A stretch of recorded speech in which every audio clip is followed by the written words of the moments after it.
بسم الله الرحمن الرحيم. الحمد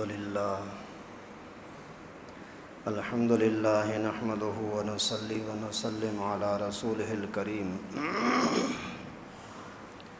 أما بعد فأعوذ بالله من الشيطان الرجيم. بسم الله الرحمن الرحيم. يمنون عليك أن أسلموا قل لا تمنوا علي إسلامكم بل الله يمن عليكم أن هداكم للإيمان إن كنتم صادقين. صدق الله العلی العظیم. محترم دوستو عزیزو، رسول اللہ صلی اللہ علیہ وسلم کے پاس کچھ لوگ آئے، آ کر کے کہنے لگے کہ حضرت ہم مسلمان ہو گئے، کتنا اچھا ہو گیا، آپ کا فائدہ ہو گیا، آپ کی جماعت بڑھ گئی. لوگ کتنا کہہ رہے ہیں کہ بابا یہ بھی مسلمان ہو گیا، یہ بھی نبی کا ساتھی ہو گیا، یہ بھی نبی کا ساتھی ہو گیا، ہم نے کتنا اچھا کام کیا. تو اللہ رب العالمین کو ان کی یہ بات پسند نہیں آئی. یمنون علیک ان اسلموا، اللہ تعالیٰ فرماتے ہیں وہ اپنے اسلام کا آ کر آپ کے اوپر احسان جتلا رہے ہیں کہ آپ پر ہمارا احسان ہے.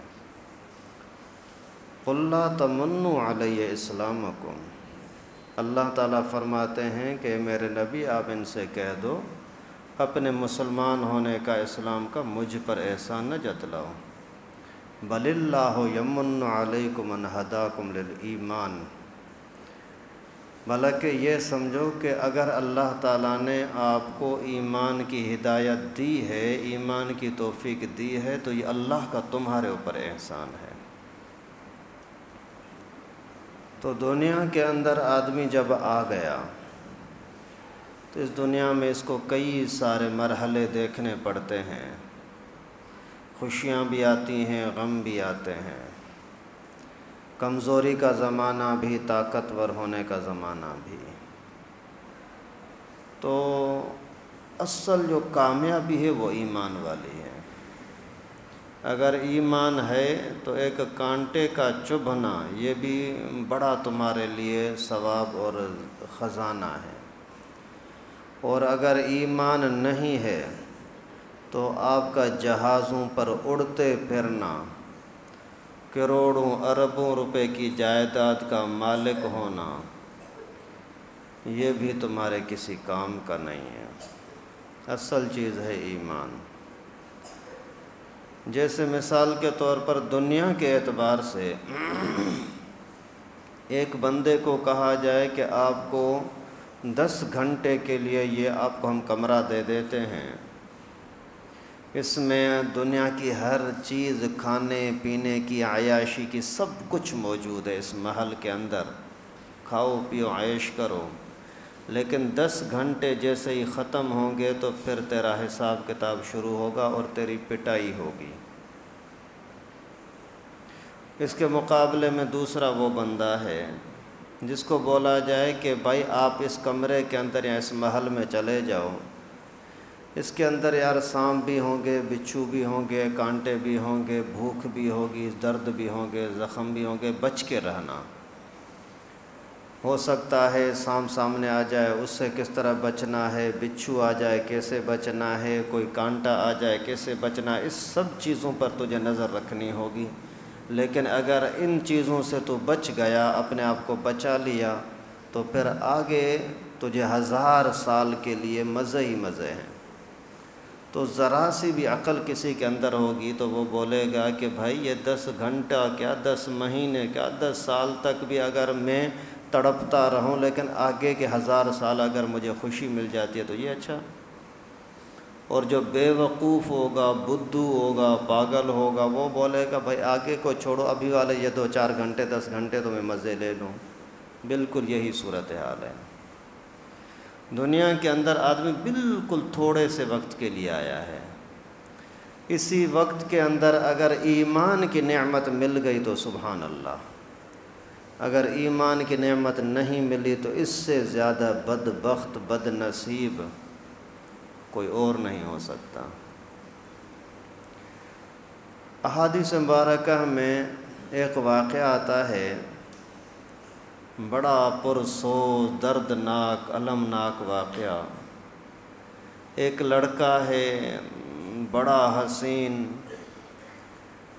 بڑا مالدار گھرانے کا آدمی، سردار گھرانے کا لڑکا، اور ماں باپ کا اتنا اس کے ساتھ پیار ہے کہ وہ خود کہتا ہے کہ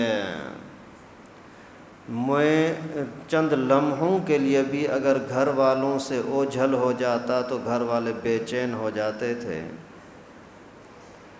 اسی وجہ سے میرے اوپر ماں باپ کی اتنی نظر ہوتی تھی کہ مجھے گھر سے باہر جانے بھی نہیں دیتے تھے۔ مرد ہونے کے باوجود مجھے لڑکیوں کی طرح گھر میں رکھا ہوا تھا، جیسے لڑکیاں گھر سے نہیں نکل سکتی میں بھی نہیں نکل سکتا تھا۔ ایسے ماحول میں رہتا، ہمارا گھر کا ماحول مجوسیوں کا تھا، آگ کی عبادت کی جاتی تھی، اور میں ماں باپ کا لاڈلا بھی تھا اور ان کے مذہب کا بھی میں بہت خیال کرتا تھا، اور کوئی ادھر ادھر چلا بھی جائے لیکن میں کبھی بھی اسی آگ کو بجھنے نہیں دیتا تھا۔ دن ہو رات ہو ہر وقت میری محبت ماں باپ کے ساتھ ہوتی تھی اور اپنے خدا اسی آگ کے ساتھ ہوتی تھی۔ آخر یہ سلسلہ چلتا رہا۔ ایک وقت ایسا آیا کہ والد صاحب کے پاس مال تھا، بہت زیادہ ہے، جاگیریں تھیں، جائیداد تھی، تو اسی کے دل میں آیا کہ میں کوئی بڑا محل بناتا ہوں۔ ابھی زمین کو باغات کو سنبھالنا بھی ابو کا کام تھا اور مکان بنانے بھی شروع کیا، تو پھر اس کو وہاں جب جانا پڑتا تو ایک دن اس نے بولا کہ بیٹا میری طبیعت اچھی نہیں ہے، آپ ایسا کرو کہ آپ آج زمین پر چلے جاؤ، لیکن دیکھو بیٹا مجھے زمین سے زیادہ تو محبوب ہے، مکان سے زیادہ تو محبوب ہے، مہربانی کرو جاؤ کام کر کے جلدی واپس آ جانا، ایسا نہ ہو کہ آپ دیر کرو تو مجھے اپنا کام چھوڑ کر کے اور آپ کی پریشانی میں لگ جانا پڑے، اور جو مزدور وغیرہ ہیں وہ سارے اور کام چھوڑ کر کے اور آپ کے پیچھے لگ جائیں، اس وجہ سے مہربانی کر کے کہیں ادھر ادھر جانا نہیں، جلدی واپس آنا۔ کہتے ہیں کہ میں جیسے ہی باہر گیا تو راستے میں ہماری زمین اور گھر کے بیچ میں راستے میں ایک جگہ تھی جہاں سے کچھ آوازیں آ رہی تھیں، ذکر کی، تلاوت کی۔ میں نے جیسے ہی وہاں توجہ کی تو پتہ لگا کہ یہ کوئی عیسائیوں کا عبادت خانہ ہے، جو لوگ عبادت کر رہے ہیں۔ میرے دل میں خیال آیا، میں بھی اندر چلا گیا، جا کر کے ان کے ساتھ کھڑا رہا، بیٹھا رہا، ان کا پورا منظر دیکھا، کیا کہہ رہے ہیں، کیا کر رہے ہیں۔ کسی سے میں نے پوچھا کہ یہ کون ہیں؟ بولا عیسائی۔ کیا کر رہے ہیں؟ بولا اللہ کی عبادت کر رہے ہیں۔ کیا کیا پڑھ رہے تھے؟ اللہ کی کتاب پڑھ رہے تھے۔ تو کہتا ہے کہ مجھے اسی ٹائم پر اپنے مذہب سے، آگ پرستی سے، آتش پرستی سے یہ اچھا لگا کہ یہ مذہب شاید اچھا ہے۔ تو مجھے وہاں ان میں جیسے ہی دیکھنے میں لگا تو میرے دل میں ایسا کوئی نورانیت پیدا ہو رہی تھی کہ اسی کی طرف اتنا مشغول ہو گیا کہ واپسی جانا، ابو کی باتیں، معاہدے، وعدہ سارا میں بھول گیا۔ کافی دیر کے بعد جیسے گھر آیا تو ابو نے ڈانٹتے ہوئے پوچھا، بیٹا اتنی دیر کیوں؟ تو مجھ سے بھی رہا نہ گیا، اتنی نفرت میرے دل میں آگ پرستی کی آ گئی تھی اور عیسائیوں کے مذہب کی اچھائی میرے ذہن میں آئی، تو میں نے فوری طور پر بول دیا کہ ابا میں عیسائیوں کے عبادت خانے میں گیا تھا اور ان کا مذہب ہمارے مذہب سے اچھا ہے۔ باپ غصہ ہو گئے، کیا بکواس کر رہا ہے، اس لیے تو میں تجھے گھر سے باہر جانا نہیں دیتا اور آج کے بعد آپ کو جانے کی اجازت نہیں ہے۔ پہلے تو ابو نے بہت ساری نفرتیں دلائیں لیکن کوئی نفرت میرے دل میں جگہ نہیں بنا رہی تھی۔ میرے دل میں اپنے مذہب سے تو نفرت بڑھ رہی تھی لیکن ان کے مذہب سے نہیں۔ آخر والد نے میرے اوپر اتنا دباؤ ڈالا کہ زنجیروں کے ساتھ مجھے باندھ دیا۔ میں نے وہاں جیسے ہی میری ان کے ساتھ ملاقات ہوئی تو ان سے میں نے پوچھا کہ ابھی جو یہ آپ عبادتیں کر رہے ہو یہ کہاں سے سیکھتے ہو، آپ کے مذہب کے بڑے لوگ کہاں ہیں؟ انہوں نے بتا دیا تھا کہ شام میں۔ ابھی میں اسی جکڑا ہوا ہوں زنجیروں کے اندر، وہاں میں نے پیغام بھیج دیا کہ جب بھی کوئی شام کا قافلہ آئے تو مجھے بتانا، میں ان کے ساتھ جاؤں گا۔ کچھ دن گزرے اسی طرح زنجیروں میں۔ پہلے میں اس ماحول کے اندر تھا کہ میرے اشاروں کے انتظار میں ملازم کھڑے ہوتے تھے، یہ اشارہ کرے تو ہم وہ کام کر کے آئیں، اس کی خدمت کریں۔ میری ماں کی محبت، میرے باپ کی محبت، ابھی ایسی دشمنی کی زنجیروں میں جکڑا ہوا ہوں، نہ کھانے کو کچھ دے رہے ہیں نہ پینے کو۔ لیکن میرے دل میں یہ چاہت تھی کہ جس رب نے ہمیں پیدا کیا ہے اسی کو راضی کریں۔ آخر میں نے یہ ساری چیزیں، ساری تکلیفیں، ساری دشمنیاں، محبتوں کا چلا جانا، نعمتوں کا چھن جانا، سب پر راضی تھا، لیکن اللہ مجھ سے راضی ہو جائے۔ آخر یہ بزرگ اتنے ناز و نخرے والی زندگی کو چھوڑ کر کے اور مسافر بن کر کے چل پڑا۔ اس بزرگ کا نام ہے جو اللہ کے لیے اپنے ماں باپ کو چھوڑ رہا ہے، اپنے بہن بھائیوں کو چھوڑ رہا ہے، اپنے اسی جائیداد کو، سرداری کو، بادشاہی کو چھوڑ رہا ہے اللہ کے لیے کہ اللہ مجھ سے راضی ہو جائے۔ اس کا نام ہے حضرت سلمان فارسی رضی اللہ تعالیٰ عنہ۔ کہتا ہے کہ میں چل پڑا اس قافلے کے ساتھ، چلتے چلتے جا کر شام کے ایک جگہ پر پہنچا تو وہاں لوگوں نے بتایا کہ سب سے بڑا جو یہاں کا مولوی ہے وہ یہ ہے۔ میں نے اس کو جا کر کے منتیں کی، پورا ماضی کا حال بتایا کہ یہ صورتحال ہے، میں ایک آتش پرستوں کے سردار گھرانے کا ہوں، مذہبی گھرانے کا ہوں۔ تو اس نے بڑی محبت کے ساتھ اپنے پاس رہنے کی اجازت دی، اور میں کچھ وقت تک اس کی خدمت میں لگا رہا، لیکن وہ بندہ اچھا نہیں تھا۔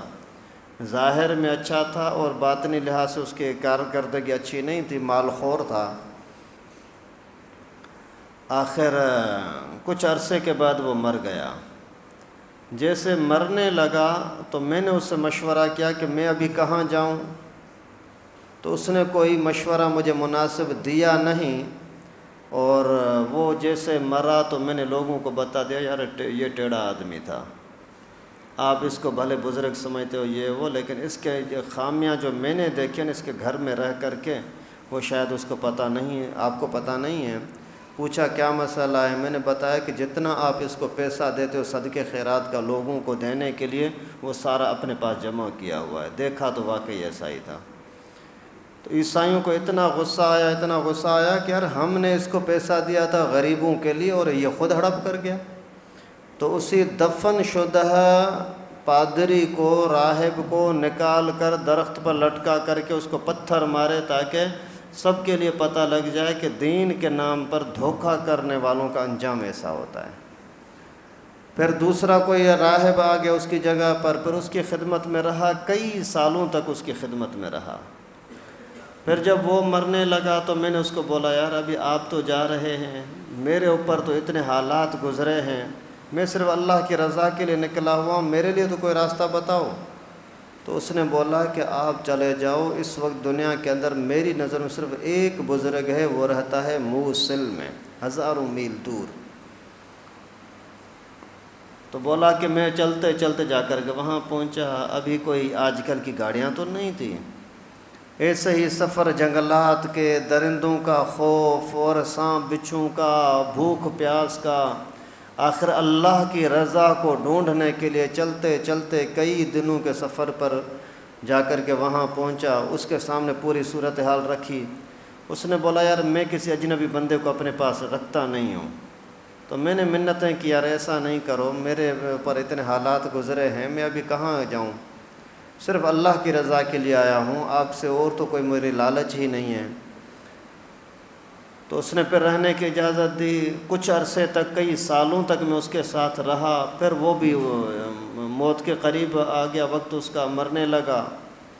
میں نے پھر اس سے یہی عرض کیا کہ حضرت ابھی مجھے لگتا ہے کہ آپ اپنے رب کی جس کی عبادت کرتے رہے اس کے پاس جانے کے لیے تیاری کر رہے ہیں، میرے لیے تو کوئی راستہ بتا دو، میں کیا کروں؟ تو اسی نے مجھے بولا کہ فلاں علاقے میں چلے جاؤ، نصیبین، وہاں ایک بندہ ہے جو بڑا بزرگ ہے، اس کے پاس جا کر کے رہو۔ بولتا ہے میں وہاں سے چلا گیا، پھر نصیبین علاقے میں وہی سفر کرتے کرتے پریشانیوں میں، کہاں اس کا جوانی کی زندگی، بچپنا اور جوانی، اور کہاں ابھی پھر اللہ کی دین کی تلاش کے اندر پریشانیاں۔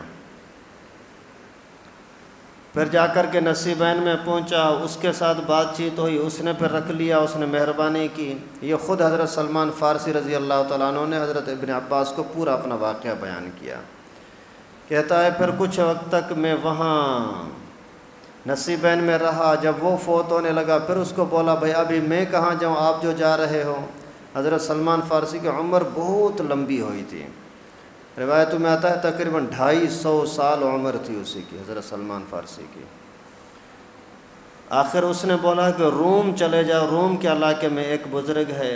بولا میں وہاں چلا گیا تو وہ پھر پہلے والے سب بزرگوں سے زیادہ اچھا تھا، بڑا نیک لگ رہا تھا۔ پھر کچھ سالوں تک میں اس کی خدمت میں رہا۔ آخر کار بعد میں وہ پھر جب اس کی موت کا وقت آیا تو پھر میں نے اس سے گزارش کی کہ حضرت میرے لیے ابھی کیا ہوگا؟ اس نے بولا کہ میں نے جہاں تک دیکھا ہے تو اس وقت دنیا کے اندر کوئی اللہ والا ہے ہی نہیں، جتنے ہیں ان سب نے اپنا پیٹ بھرنے کے لیے، مال جمع کرنے کے لیے دین کے اندر رد و بدل کر دی، حق کا کلمہ بولنے والا کوئی ہے ہی نہیں۔ حضرت پر میرا کیا ہوگا، میں کہاں جاؤں؟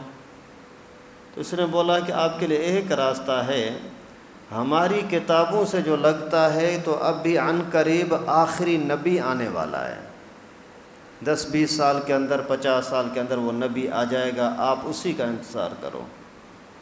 کہاں آئے گا؟ بولا وہ آئے گا عرب کی زمین میں، یہ سارے روم اور فارس عرب نہیں تھے، عجم تھے، عرب کی زمین میں آئے گا۔ اس کی پیدائش تو مکے میں ہوگی لیکن وہ ہجرت کر کے مدینے میں آئے گا، اصل اس کا کام جو ہوگا وہ مدینے میں ہوگا، یثرب نام لیا۔ اور بولا کہ وہاں جیسے آپ جاؤ گے تو وہاں نشانیاں یہ ہوں گی کہ وہاں ریتیلی زمین ہوگی، پہاڑ ہوں گے اور ریت ہوگا، اور وہاں کھجور کے درخت بہت ہوں گے۔ اگر وہ آخری نبی آپ کو مل جاتا ہے، آپ کی زندگی اس وقت رہے، تو دیکھنا کہ وہ صدقہ نہیں کھاتا، ہدیہ وغیرہ گفٹ دو تو وہ قبول کر لیتا ہے، اور اگر موقع ملے تو اس کے دونوں کندھوں کے بیچ میں دیکھنا تو مہر نبوت لگی ہوگی۔ تو کہتا ہے کہ مجھے یہ ساری راستے کی مشکلات اور تکلیفوں کی پرواہ نہیں تھی، میرا دل مچلنے لگا اس بات پر کہ میں جا کر کے اس بندے کی، اس بزرگ کی جا کر کے زیارت کروں، ملاقات کروں۔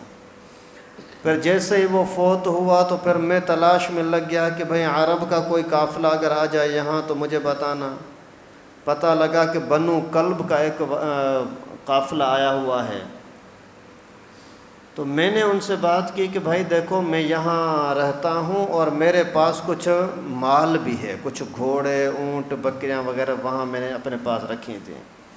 میں نے ان کو بولا کہ یہ ساری چیزیں میں آپ کو دے دیتا ہوں، آپ مہربانی کر کے مجھے عرب کی سرزمین میں اپنے علاقے میں لے چلو۔ انہوں نے بولا ٹھیک ہے چلو بھلے ہمارے ساتھ۔ آخر میں ان کے ساتھ چل پڑا، چلتے چلتے کافی عرصے تک، کچھ دنوں تک سفر کیا، پھر ان کی نیت خراب ہو گئی۔ ان ظالموں نے مجھ سے سارا مال تو چھین لیا، مال چھین لینے کے بعد انہوں نے مجھے ایک جگہ پر جا کر کے بیچ دیا، بولا کہ یہ ہمارا غلام ہے۔ پہلے غلاموں کو بیچتے تھے جیسے جانوروں کو بیچتے ہیں۔ تو میں نے بہت بولا کہ بھائی میں غلام نہیں ہوں، میں بڑے سردار گھرانے کا آدمی ہوں، آزاد ہوں، ان سے پوچھو تو کس سے مجھے خریدا ہے؟ آخر میرا کوئی ساتھی تھا نہیں، ساتھ دینے والا نہیں تھا، ان سب نے مل کر کے مجھے بیچ دیا۔ ابھی اس طرح بکتے بکتے ایک نے دوسرے کو بیچا، کسی اور کو بیچا، کسی اور کو بیچا۔ بولا ایک جگہ پر میں کام کر رہا تھا تو وہاں یہودیوں کا قبیلہ جو مدینے میں رہتا ہے، بنو قریظہ، ان کا ایک بندہ آ کر کے وہاں دیکھا مجھے کہ میں کام کا بڑا چست ہوں، تو اس نے مجھے خرید لیا آ کر کے مجھے مدینے کے قریب ٹھہرانے لگا۔ وہاں جیسے ہی میں رہنے لگا تو پھر کئی سال وہاں بھی گزر گئے، ایسے سلسلہ چلتا رہا۔ میری ہر وقت توجہ اور تمنا یہی ہوتی تھی کہ آخری نبی کے بارے میں کچھ مجھے معلومات مل جائیں۔ آخر ایک مرتبہ میں درختوں کا کام کر رہا تھا تو ایک بندے نے آ کر کے میرے مالک کو بولا کہ ایک بندہ ابھی مسافر آیا ہے اور سارے مدینے کے ہر قبیلے کے لوگ جا کر کے اس کے لیے اکٹھے ہو گئے ہیں۔ تو وہ چونک گیا یہودی، اچھا وہ یہاں آ گیا ہے۔ تو میں جیسے ہی میں نے وہ الفاظ سنے جلدی چھلانگ لگائی، بھاگتے اس کے پاس آیا۔ کیا بولا؟ کون آیا ہے؟ تو بولا مجھے اتنی زور سے تھپڑ لگائی اس نے کہ میرا سر چکرا گیا، اور بولا جاؤ جا کر اپنا کام کرو، تیرا کیا کام ہے یہاں آنے کا، تیرا ہماری باتوں کے ساتھ کیا واسطہ ہے۔ آخر کار پھر میں جا کر کام میں لگ گیا، لیکن میرے دل میں تمنا تھی شاید میرا مطلب آ گیا ہے، جس کی وجہ سے میں نے سب کچھ چھوڑا ہے۔ آخر وہاں جیسے ہی میں رہنے کچھ دن گزرے تو پھر میں چلا گیا رسول اللہ صلی اللہ علیہ وسلم کی خدمت میں۔ وہاں جا کر کے دیکھا تو بڑے عاشقانہ انداز میں لوگ اس کے سامنے بیٹھے ہوئے ہیں، خدمت کر رہے ہیں۔ میں نے کھجور سامنے پیش کی۔ میں نے جیسے چہرے انور کو دیکھا تو مجھے لگا کہ واقعی یہ وہی رسول ہوگا جس کے میں انتظار میں تھا، جو مجھے میرے استاد نے بتایا تھا کہ وہ بندہ آپ کو وہاں ملے گا۔ بولا ویسے جا کر کے میں نے کھجور پیش کی جانچنے کے لیے، درخت وہاں ہوں گے کھجور، وہ بھی نظر آ گیا، ریتیلی زمین ہوگی وہ بھی نظر آ گئی، اور وہ بندہ ہجرت کر کے آئے گا وہ بھی نظر آ گیا، چہرہ بڑا حسین ہوگا وہ بھی نظر آ گیا۔ ابھی میں اس کا امتحان لینا چاہ رہا تھا کھجور کھا رہا ہے یا نہیں، صدقے کی کھجور۔ میں نے جیسے پیش کی تو پیغمبر کریم نے دوسروں کو فرمایا آپ کھا لو، میں صدقہ نہیں کھاتا۔ میرے دل میں اور روشنی آ گئی کہ یہ وہی ہوگا۔ پھر 2-4 دن کے بعد پھر آ کر کے کچھ کھجور لایا، عرض کیا کہ حضرت یہ ہدیہ ہے۔ پیغمبر کریم نے فرمایا آ جاؤ کھائیں، ساتھ مل کر کے کھا لی۔ مجھے اور تسلی ہو گئی۔ پھر میرا آنا جانا بار بار رہ رہا تھا، تو ایک دن پھر 2-4 دنوں کے بعد پھر موقع لے کر کے یہاں آیا تو پیغمبر کریم صلی اللہ علیہ وسلم کسی جنازے میں تھے، قبر وغیرہ کے دفنانے میں تھے۔ تو اتنے میں ادھر ادھر تلاش میں تھا کسی طرح سے پیغمبر کریم کے مہر نبوت دیکھ لوں۔ پیغمبر کریم نے پہچان لیا، سمجھ گئے کہ یہ مہر دیکھنا چاہ رہا ہے، خود ہی بولا ہے آ جاؤ دیکھو۔ کہتا ہے کہ جیسے ہی میں نے اللہ کے نبی صلی اللہ علیہ وسلم کے مہر نبوت کو دیکھا، چوم کر کے اللہ کے نبی کے ساتھ چپٹ گیا، اور میرے پوری زندگی کی تکلیفیں اور دکھ درد سارے کے سارے ختم ہو گئے، اور پوری دنیا کے خزانے گویا کہ مجھے مل گئے کہ پیغمبر کریم کے مہر نبوت میں نے دیکھ لی۔ اور اسی ٹائم پر اللہ کے نبی کے ہاتھ کو چوم کر کے عرض کیا کہ اللہ کے رسول مجھے کلمہ پڑھائیں، میں مسلمان ہونا چاہتا ہوں۔ اسی ٹائم پر میں مسلمان ہوا، اور پھر چلا گیا اپنے اس کے کچھ دینی باتیں سیکھ کر کے چلا گیا اپنے مالک کے پاس، اور وہاں جا کر کے اور اپنے کام میں لگا رہا۔ اس کے بعد پھر پیغمبر کریم صلی اللہ علیہ وسلم نے مجھے فرمایا کہ سلمان آپ کس کے غلام ہو؟ میں نے بولا حضرت فلاں کا۔ فرمایا کہ اس سے آزادی کی بات کرو کہ وہ تجھے آزاد کیسے کرے گا۔ اب یہ پھر ایک کافی لمبا واقعہ ہے، اس وجہ اس کو فی الحال چھوڑتے ہیں، ٹائم ختم ہو گیا۔ یہ انشاءاللہ اگلے مرحلے میں بتاؤں گا۔ لیکن یہ واقعہ احادیث مبارکہ میں بھی آیا ہے، اور اس کے اندر کتنی بڑی حکمتیں ہیں کہ سب سے بڑا انعام اگر دنیا کے اندر کسی پر ہو سکتا ہے تو وہ ایمان ہے۔ ایمان بچانے کے لیے، ایمان حاصل کرنے کے لیے اگر امی ابو کو چھوڑنا پڑے، جی بسم اللہ چھوڑ دو۔ پیسے کو، جائیداد کو، کاروبار کو، خزانے کو، سرداری کو، رئیسی کو چھوڑنا پڑتا ہے، جی بسم اللہ چھوڑ دو۔ صرف چھوڑنا نہیں، اگر چھوڑنے کی وجہ سے زنجیروں میں جکڑنا پڑتا ہے، تکلیفیں کاٹنی پڑتی ہیں، دربدر ہونا پڑتا ہے، اور غلامی کی زندگی گزار کر کے اور جانوروں کی طرح بکنا پڑتا ہے، قبول کر لینا، لیکن ایمان کی دولت کو چھوڑنا نہیں۔ اور کتنی بڑی بڑی تکلیفیں برداشت کی حضرت سلمان فارسی رضی اللہ تعالیٰ عنہ نے، لیکن ایمان کے طلب کے اندر سچے تھے۔ اللہ رب العالمین نے وہ راستہ دیا، یہاں تک کہ اتنے پیغمبر کریم کے محبوب بنے، اتنے محبوب بنے کہ پیغمبر کریم نے فرمایا کہ سلمان منی، سلمان میرا بھائی ہے، میرا ایک ٹکڑا ہے، اور سلمان منا اہل البیت، جیسے ہمارے گھر کے بندے ہوتے ہیں نا، تو سلمان بھی ہمارے گھر کا بندہ ہے۔ اور کسی صحابی کے لیے پیغمبر کریم نے اتنا قرب کا جملہ، اتنی محبت کا اظہار نہیں کیا جتنا سلمان کے بارے میں کیا۔ تو بھائی آج کل اللہ معاف فرمائے، ہم لوگ مسلمان کہلانے والے، اسلام کی کوئی اہمیت ہماری نظر میں نہیں۔ کاروبار سودی ہے، کوئی کاروبار پکا کرو، ایمان جاتا ہے جانے دو۔ پڑوس کے اندر کافرانہ زندگی، ہندو بن جاتے ہیں، پتہ نہیں عیسائی بن جاتے ہیں، یہودی بن جاتے ہیں، اسلام کی حفاظت کچھ بھی نہیں۔ اگر دنیا کی ہر چیز دینی پڑے، اسلام بچ جائے، یہ سودا سستا ہے۔ اگر دنیا کی ہر چیز مل جائے، اسلام چلا جائے، نعوذ باللہ، سمجھو کہ اس سے بڑی بدبختی کوئی نہیں۔ اللہ تعالیٰ سے دعا ہے کہ اللہ پاک ہم سب کو اسلام کی، ایمان کی عظمت کو سمجھنے کی توفیق نصیب فرمائے۔ مہربانی کیا کریں، کبھی بھی اسلام کے خلاف، دین کے خلاف، دین کے کسی چھوٹے بڑے مسئلے کے خلاف کبھی بھی زبان نہیں چلایا کریں، یہ تو نہیں، یہ تو نہیں۔ اگر بات سمجھ میں نہیں آتی، خاموش ہو جاؤ، گونگے ہو جاؤ۔ دین کے خلاف، دین والوں کے خلاف کبھی بھی کوئی بات نہ کریں۔ اللہ تعالی ہم سب کو ان باتوں کو سمجھنے کی توفیق نصیب فرمائے۔ وآخر دعوانا ان الحمد للہ رب العالمین۔